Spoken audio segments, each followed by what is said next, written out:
WPAQ is an Americana and bluegrass formatted broadcast radio station licensed to Mount Airy, North Carolina, serving the Piedmont of North Carolina and the south side and southwestern sections of Virginia. WPAQ is owned and operated by WPAQ Radio, Inc. One listener said the letters should stand for "We Piddle Around Quietly." Quote, History. Ralph Epperson observed in 1948 that the popularity of old-time music was falling off, and one area radio station needed to take on the job of preserving it. As a child he enjoyed listening to distant AM radio stations, and in college he changed his major to radio technology. He worked for the United States Naval Research Laboratory before going into broadcasting, and he never dreamed he would own a radio station. But Epperson, his father, and cousin, literally built the new radio station, including the 305-foot tower still used over 65 years later. So much cursing took place that, according to Epperson, one minister said it would take a 6-month revival meeting to make up for it.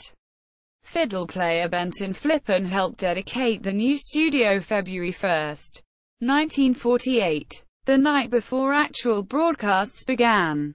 Epperson's Merry-Go-Round, which began airing on WPAQ in 1948, was the third longest live music show on radio in 1998. The Grand Ole Opry was the longest running. In the mid-1990s, the show moved to the Downtown Cinema. At one time, Epperson made recordings of the live performances 2 years later, and he continued to play these recordings in the 1990s on another show he hosted.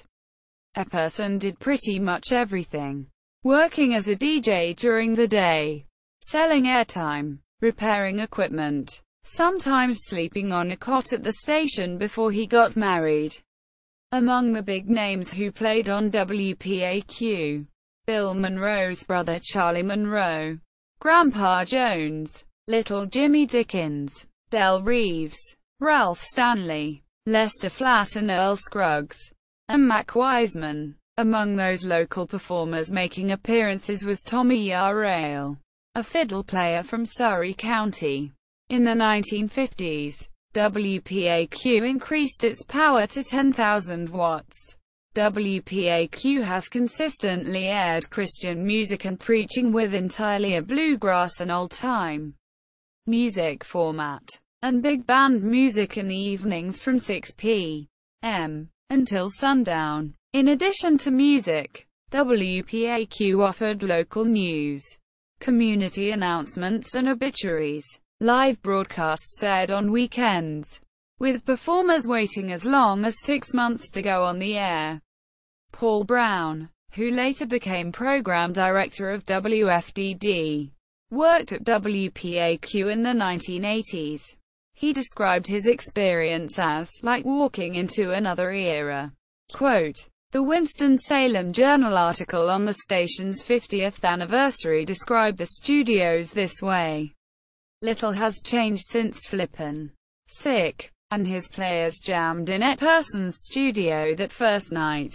The golden, 6-inch thick pine doors built by Epperson's cousin to cloak the sound in the station's studios remain in place. Epperson still uses some of the same equipment he installed at the beginning, black, hulking boxes of electronics with sturdy knobs and rounded glass gauges. Unlike other stations that changed in order to make money, WPAQ remained committed to its traditions.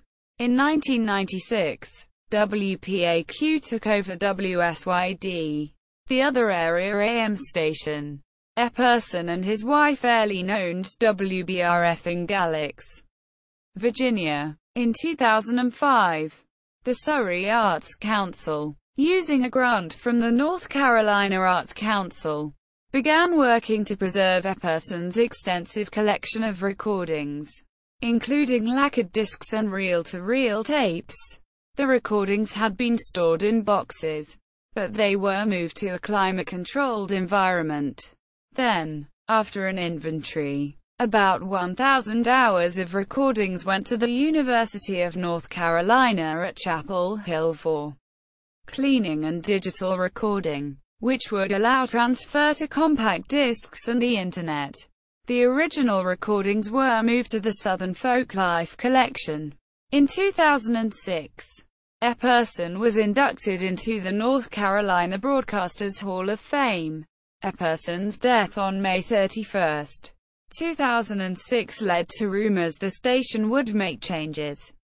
But his son Kelly Epperson, who had taken over the station, did not plan to change. At least not what the station did. He did change how it was done. On April 5, 2007, which would have been Epperson's 86th birthday, WPAQ began streaming over the Internet, with Flippin playing his fiddle once again for the occasion, allowing the station to be heard all over the world. And responses came from all over the world. Streaming continued even after a significant increase in costs for royalties. The station must power down to 7 watts at night to protect Clear Channel stations, including CFZM in Toronto, Ontario. WPAQ AM 740 online. Query the FCC's AM station database for WPAQ. Radio locator information on WPAQ. Query Nielsen Audio's AM station database for WPAQ.